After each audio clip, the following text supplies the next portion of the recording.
Hello friends, कैसे हैं आप? उम्मीद करता हूं बहुत ही अच्छे होंगे।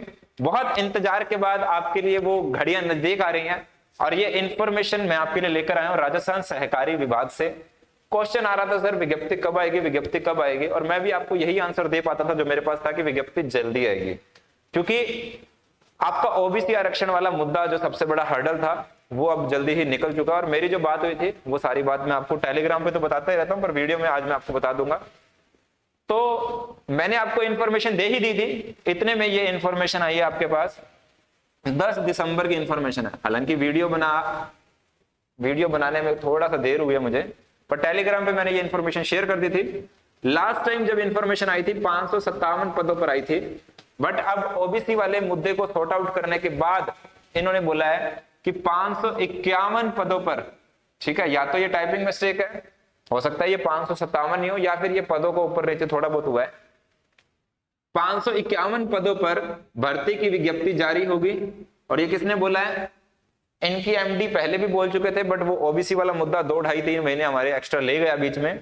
तो देखिए, रिक्त पदों को जल्द भरेगी राज्य सरकार, क्योंकि वैकेंसी बहुत ज्यादा है इनके ऑफिस में, ठीक है। और इन्होंने क्या कहा है, राज्य सहकारी भर्ती बोर्ड को बैंकों में रिक्त पदों पर भर्ती के लिए सूचना भेजी। इन्होंने अब ये सारा काम कर दिया है। पद भी इन्होंने वो, क्योंकि ओबीसी का चक्कर था तो इन्होंने सब सेट करके भेज दिया है। ये इन्फॉर्मेशन दी है रजिस्ट्रार मेघराज जी ने, ठीक है, मेघराज सिंह रत्नू ने ये इन्फॉर्मेशन दी है। ये आपके सामने 10 दिसंबर का नोटिफिकेशन था। बाकी जो मेरी बात हुई अब मैं वो बता देता हूं। मेरी बात हुई थी 10 दिसंबर से पहले, ठीक है। हालांकि मैंने उसके बाद बात करने की कोशिश की, पर मेरा अभी ऑफिसर से बात नहीं हो पाई है। तो उससे पहले जब मेरी लास्ट टाइम उनसे बात हुई थी तो उन्होंने यही कहा था कि सर 30 दिन लग जाएंगे, 20 से 30 दिन लग जाएंगे, क्योंकि उस समय ओबीसी वाला वो सर्कुलर नहीं आया था। पर बाद में जब वो नोटिफिकेशन आ गया, यहाँ पे नोटिफिकेशन वर्ड यूज करूंगा मैं, बाद में जब वो नोटिफिकेशन आ गया तो नोटिफिकेशन आने के बाद, क्योंकि जो 30 दिन थे हो सकता है उससे समय कम हो गया, क्योंकि उस समय तक नोटिफिकेशन नहीं आया था, तो इसीलिए समय अधिक लगने की संभावना थी। बट ये वैकेंसी बहुत जल्दी आने वाली है, ठीक है। अब कुछ क्वेश्चन पूछेंगे सर, क्योंकि मैं जानता हूं मैनेजर की वैकेंसी के लिए और असिस्टेंट की वैकेंसी के लिए लोग बहुत समय से वेट कर रहे हैं। तो इसकी एलिजिबिलिटी मैं पहले भी बता चुका हूं, पर फटाफट से मैं बता देता हूं। देखिए, बार बार स्टूडेंट्स पूछते हैं, तो यहां पर देखिए आपको सीनियर मैनेजर के लिए एमबीए डिग्री होनी जरूरी है, ये बात ध्यान रख लेना, या फिर 2 साल का post graduate diploma in business management with graduation in any subject, या फिर इक्विवेलेंट डिग्री, या फिर इस तरह की कोई इक्विवेलेंट डिग्री चाहिए, यानी कि बिजनेस एडमिनिस्ट्रेशन में, यानी कि अगर आपने एमकॉम भी किया होगा ना, देखिए आप खुद पढ़ सकते हैं, बीकॉम के बाद 2 साल का बिजनेस एडमिनिस्ट्रेशन, बिजनेस एडमिन वाला अगर आपने कोई कोर्स किया हुआ है, ठीक है, तो उसको भी ये इक्विवेलेंट डिग्री बोली है इन्होंने। तो आप अक्सर देखेंगे एमबीए इक्वल टू उस तरह का डिप्लोमा इक्वल टू एमकॉम, ठीक है, ये ध्यान रख लेना। तो यहाँ पर एमकॉम भी कंसीडर किया जाएगा, पर अगर आपने उसको बिजनेस में किया हुआ, ध्यान रखना, इकोनॉमिक्स वगैरह में कंसीडर नहीं किया जाएगा। मैनेजर की पोस्ट के लिए आपको सिर्फ ग्रेजुएट भी अलाउड कर देंगे ये लोग, ठीक है। कंप्यूटर प्रोग्रामर के लिए देखिए B Tech, BA, computer science, IT, इस तरह के अलाउड होंगे। अच्छा, उसके अलावा देखिए हम बात कर रहे हैं यहाँ पर बैंकिंग असिस्टेंट की।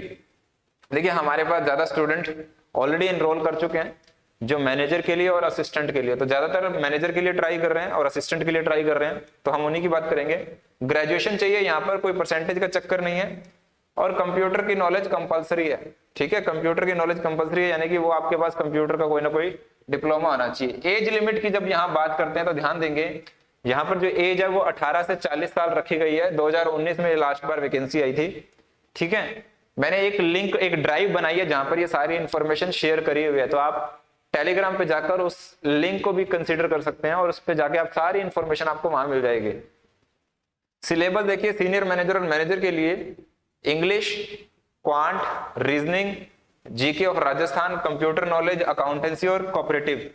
लास्ट टाइम जितने भी लोगों से कॉल्स आते हैं, मैसेजेस आते हैं, सर हम ये दोनों सब्जेक्ट, क्योंकि बैंकिंग की तैयारी करने वाले स्टूडेंट भी इस एग्जाम को देते हैं, ये दोनों सब्जेक्ट के चक्कर में हम लोग नुकसान खा गए, और स्पेशली कोऑपरेटिव एक्ट के चक्कर में। तो इस बार मैं जब ये वीडियो शूट कर रहा हूं उस समय तक हम लोगों ने कोऑपरेटिव पूरा रिकॉर्ड कर लिया है, ठीक है। उसमें से काफी क्लासेस 20-25 क्लासेस तो मैंने अभी आपको ऐप पे दे भी रखी हैं। टोटल 33 क्लासेस हैं सिर्फ कोऑपरेटिव एक्ट के। उसके बाद एमसीक्यू की क्लासेस में आपको और देने वाला हूँ, रिवीजन क्लासेस देने वाला हूँ। तो आपको ये ध्यान रखना है, ये आपको एडवांटेज दिलवाएगा, ठीक है। और उसके अलावा इंग्लिश मैथ्स ये आप हर एग्जाम में देते ही हैं। एग्जाम का लेवल आप मान के चलिएगा, आईबीपीएस इसका एग्जाम लेगा मोस्ट प्रोबेबली, ठीक है, आईबीपीएस को ही देते हैं ये लोग। और उसके बाद ये एग्जाम ऑनलाइन रहने वाला है, ये भी मैं आपको बता देता हूँ। इसके साथ साथ में आप ये बात समझेंगे 200 नंबर का पेपर है, ये आपके ऑनलाइन रहने वाला है। अच्छा, मोटा मोटी यही बात होती है।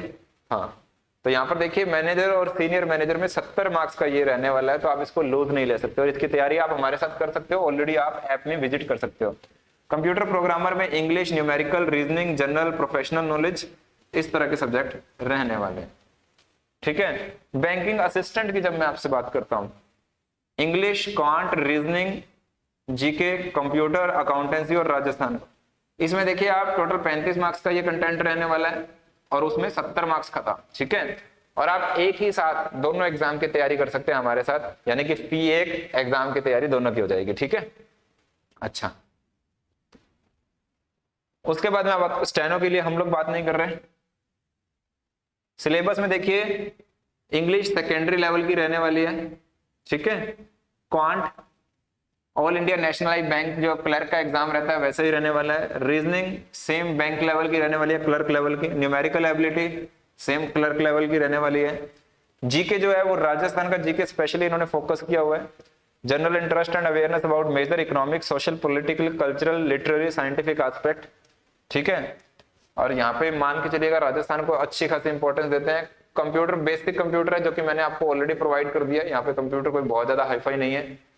अकाउंटेंसी ग्रेजुएशन तक लिखा हुआ है इन्होंने, हालांकि इसमें आप कंपनी अकाउंटिंग को कंसीडर मत कीजिएगा, ठीक है।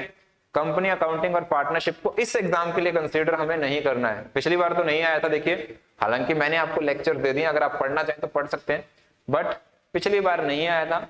तो जिन लोगों को लगता है कि नहीं हमें पढ़ के जाना चाहिए सेफ साइड होकर, लिखा इन्होंने ग्रेजुएशन तक का है। मैंने आपको लेक्चर ऑलरेडी दे दिए हैं, अगर आप पढ़ना चाहेंगे तो मैं आपको लेक्चर्स दे सकता हूँ, ठीक है।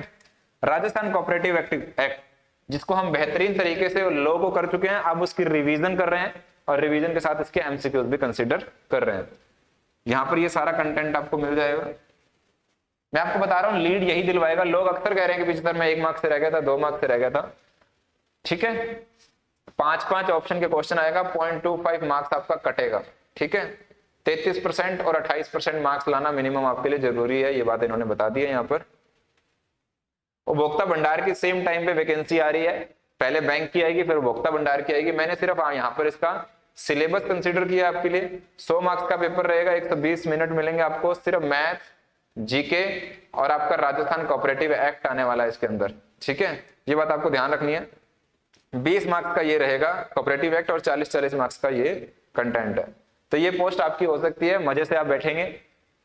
एक यहाँ पर 21 साल है, वहां पे 18 साल। उपभोक्ता भंडार के लिए 21 साल है, ध्यान रखना, बार बार कंफ्यूज मत होना। उपभोक्ता भंडार की जो क्वालिफिकेशन एज लिमिट है वो 21 से 40 है, 21 से 33 लिखा हुआ सॉरी यहाँ पर, ठीक है। उपभोक्ता भंडार में 21 से 33 रखा गया है और वहां पर आपका 18 साल की एज रखी हुई है, ठीक है। तो ध्यान रखना बैंक में 18 साल की एज ही है। तो ये अगर आप इसके साथ हमारे और भी किसी एग्जाम की तैयारी करना चाहते हैं, ईआरओ वगैरह, जूनियर अकाउंटेंट, तो आप उसको आप कर सकते हैं, ठीक है जी। तो इसी तरह हमें प्यार देने के लिए आपका बहुत बहुत धन्यवाद और मिलते हैं किसी नेक्स्ट वीडियो में। तब तक के लिए टेक केयर, बाय बाय।